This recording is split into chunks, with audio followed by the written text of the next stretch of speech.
sais pas si vous avez remarqué, mais il y a plein de gens, ils font de la méditation, ils font des trucs comme ça pour essayer de revenir dans ici et maintenant, dans le présent. Ça y est, le Covid vous a permis ça. Vous êtes ici et maintenant. Vous pouvez plus prévoir ce que vous allez faire dans 2 semaines, dans 3 mois. Vous savez pas si vous aurez des vacances. Vous savez même pas si vous pouvez rêver un quelconque projet. Vous savez même pas si vous allez réouvrir votre resto. Vous savez même pas si vous allez enlever vos enfants de l'école. Vous naviguez dans l'incertitude. Et en fait, l'incertitude, c'est le prix à payer de la liberté. Donc, ça y est, on est libre. Réfléchissez à tout ce qui vous retient, à tout ce qui vous amarre.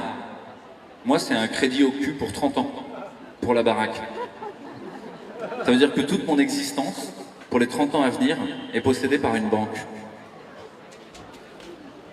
J'y songe depuis quelque temps.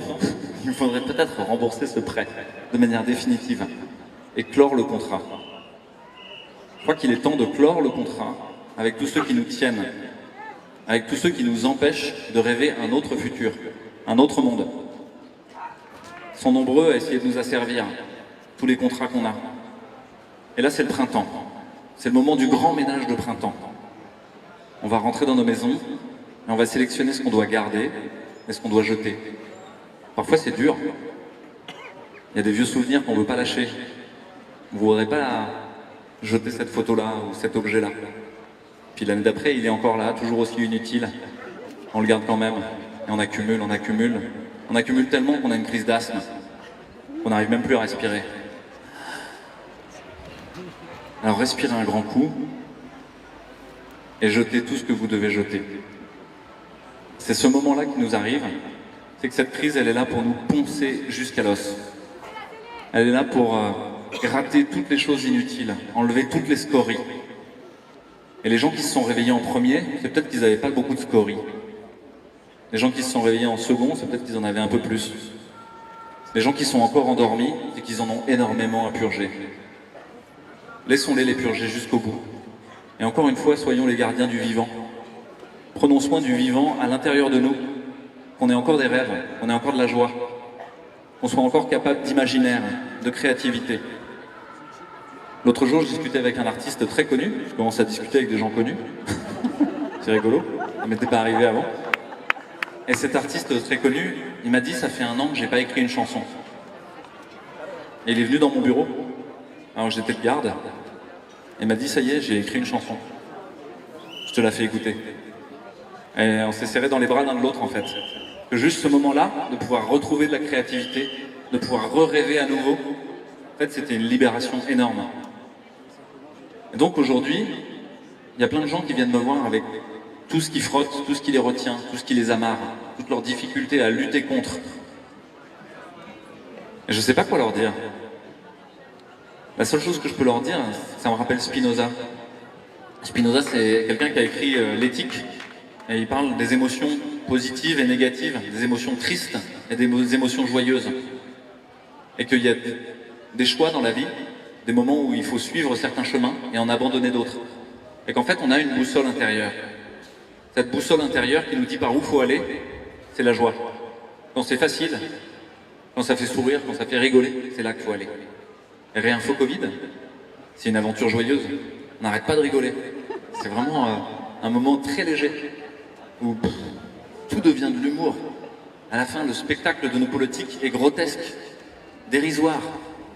Le spectacle de la télévision est grotesque, dérisoire. Le spectacle des ARS, des directions générales de la santé, des directeurs d'hôpitaux, des directeurs des services, est dérisoire, grotesque. Ils sont comme ça, en permanence en train de trembler pour un tout petit virus. Il y a une épidémie, on va passer à travers, et on va sortir grandi. On va sortir avec une nouvelle vision du monde, qui était déjà là depuis très longtemps en fait, qui est le fil rouge de toute l'humanité. Je l'ai déjà dit en fait, quand on demande aux gens, on les fait creuser un peu, mais à quoi vous aspirez? Qu'est-ce qu'il y a au fond de votre cœur? Qu'est-ce qu'il y a au fond de vos tripes? C'est d'avoir un plus gros téléphone portable? Un plus gros écran plasma à Noël? Vous les voyez, hein, vous aussi, là, les cartons d'écran plasma à Noël, dans les rues. C'est d'avoir toujours plus de matérialité, une plus grosse bagnole. D'avoir toujours plus de gens à votre service, une plus grosse entreprise, plus d'argent, plus d'épargne, des produits financiers qui spéculent à la nanoseconde. C'est d'être pris dans le vertige de tout ce monde-là? Non, non, je crois pas. La réalité, c'est que les meilleurs moments de ma vie, je les ai passés en camping, à dormir sur des cailloux, avec mon amoureuse et mes copains. Donc en fait, c'est ça, la vraie vie. Donc là...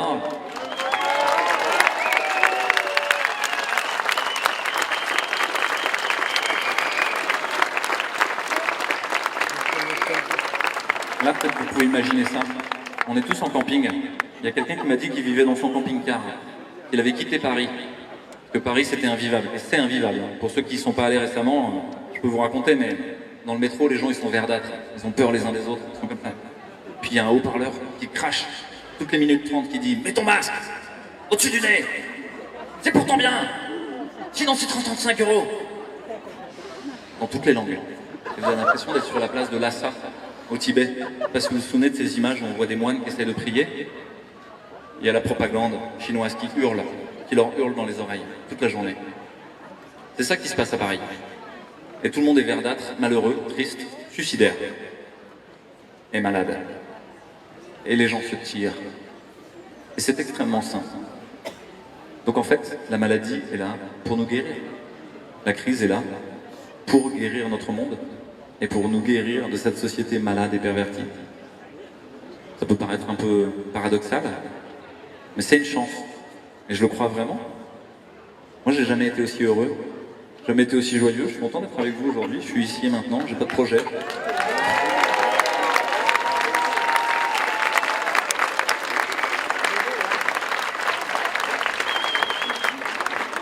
J'ai nulle part de mieux où aller. J'ai pas de rôle social, familial, professionnel à jouer. Et j'ai rien de mieux à faire qu'être ici avec vous. Et ça, c'est une chance. Je suis ici et maintenant. Le présent est la porte. La pratique est la clé. La pratique, c'est d'incarner, de rentrer dans le présent et de le vivre jusqu'au bout. Et là, d'un coup, c'est le bonheur qui s'ouvre, en fait. Quand bien même on est dans une prison, souvent je repense aux joueurs d'échecs.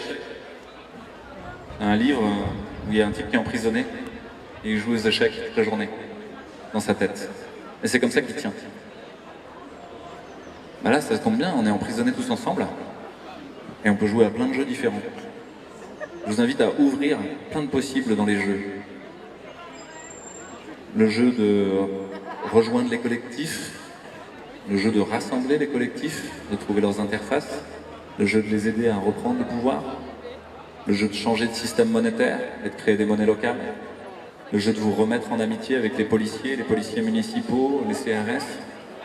Et il y en a plein là, hein, en fait, même parmi nous. Je vous l'ai déjà dit, hein, dans le collectif, il y a des généraux, des amiraux, il y a des gens qui sont dans l'armée, il y a des gens qui sont directeurs d'ARS, l'agence régionale de santé. Vous m'entendez mieux? Ouais. Il y a des gens qui sont responsables d'agence régionale de santé. Il y a des gens qui ont des théâtres, des cinémas. Il y a des gens qui ont des galeries d'art.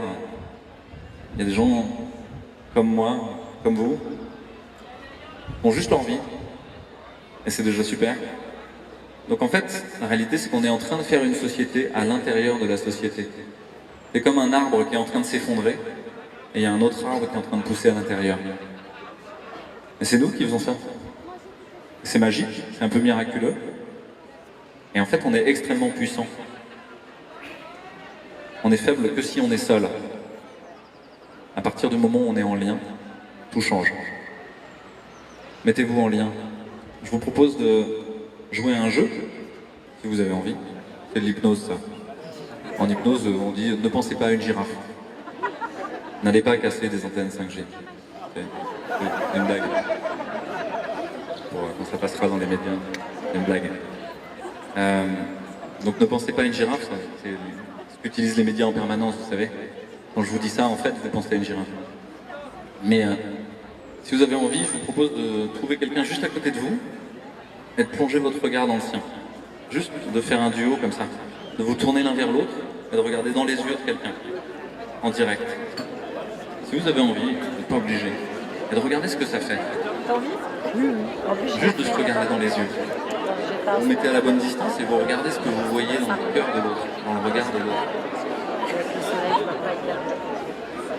Et est-ce qu'avec votre visage, vos mimiques, ça change l'autre? Est-ce que vous êtes changé par l'autre? Est-ce que vous êtes capable d'être touché et de toucher l'autre? Et si vous jouez à ça très fort, vous allez voir que progressivement, et y compris les gens qui pensent autrement, vous allez être capable de les toucher. Et y compris les gens qui sont en train de vous imposer des mesures totalitaires, vous allez être capable de les toucher et d'être touché par eux. Parce que le bout de cette crise, c'est pas le sacrifice, c'est pas la guerre éternelle, c'est pas l'autodestruction de l'ensemble de notre monde. Le bout de cette crise, c'est la réconciliation.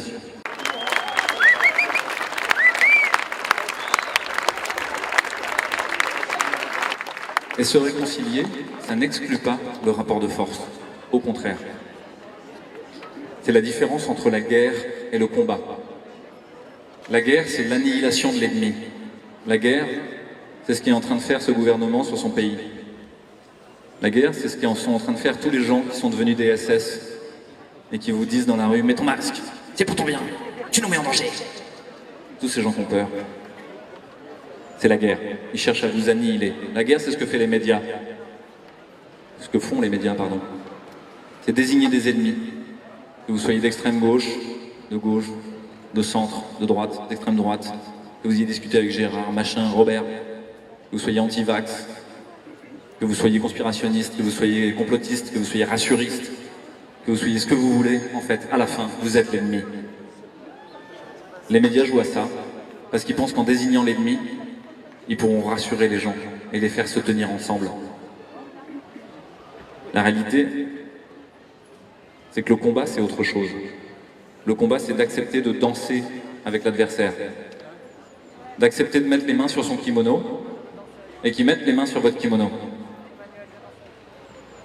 Et il va essayer de vous projeter, et vous allez sauter par-dessus et vous allez retomber sur vos pieds. Et il y a un moment, en judo, en aïkido, dans tous ces arts du combat, l'ennemi va tomber dans sa propre faille, dans son propre vide, dans son propre creux, dans sa propre faiblesse. Et l'ennemi est déjà en train de tomber dans sa propre faille. Il n'y a qu'à laisser le mouvement se faire.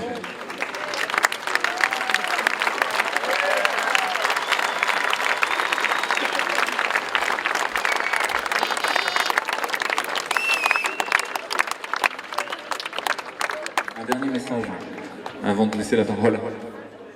Pour bien danser avec l'ennemi, il faut être bien groupé, il faut être bien centré, il faut avoir un bon équilibre. Même si vous faites 40 kilos, que vous avez 85 ans, vous êtes capable de mettre la pile à un gros 8e dan de ceinture noire qui fait 120 kilos. Comment? Comment? En étant bien centré et bien organisé. Tout l'enjeu maintenant, ça n'est pas de faire des manifs en extérieur. Même si c'est bien de se retrouver là. Et c'est très important de se retrouver. Mais la pression de la rue, la pression de la police parfois, pas du tout aujourd'hui, et je crois qu'on va pouvoir les remercier après, mais je dirai un petit mot de la police après. Finalement, c'est trop dur à tenir. Et il y a plein de questions qui se passent sur mais comment on se met en lien, comment on se rapproche, comment on échange les numéros de téléphone, comment on communique, c'est quoi le fil Telegram, c'est quoi le groupe Discord, c'est quoi tous les outils qu'on utilise pour se mettre en lien. Qu'est-ce que je peux faire? Qu'est-ce que je peux faire? Qu'est-ce que je peux faire? Réfléchissez à ce que vous pouvez faire. Vous, tout seul. Déjà vous transformer dans votre posture. Vous avec l'autre, l'accueillir. Vous avec les autres avec qui vous êtes en lien. Créer du lien. Structurer. Construire. Construire des groupes. Décider comment vous prenez le pouvoir. Comment vous vous organisez. Vous êtes quelqu'un de saillant là. Et comment vous êtes organisé et comment vous arrivez à éviter d'avoir un tyran. Comment éviter vous-même de devenir le tyran. C'est très très important, parce que c'est comme ça que vous pourrez danser avec un ennemi plus gros que vous et lui mettre sa pile. Si jamais vous êtes fragile, que vous avez peur, que vous êtes en colère, que vous n'êtes pas bien structuré, vous allez vous faire piétiner. Et là, ce ne sera plus le combat, ce sera la guerre. Et vous l'avez déjà perdu d'avance. Donc tout l'enjeu du temps qui va venir, et des prochaines semaines, c'est d'arriver à créer les réseaux de communication, à créer les interfaces, à définir les rôles, qui fait quoi, à partager le pouvoir, comment on décide, et à agir. Je vous propose pour finir juste de remercier la police. C'est pas facile à faire pour certains d'entre vous qui ont été dans les Gilets jaunes. Mais je vous propose de les applaudir parce qu'on a besoin d'eux et parce qu'en fait, ils sont en train de changer de camp.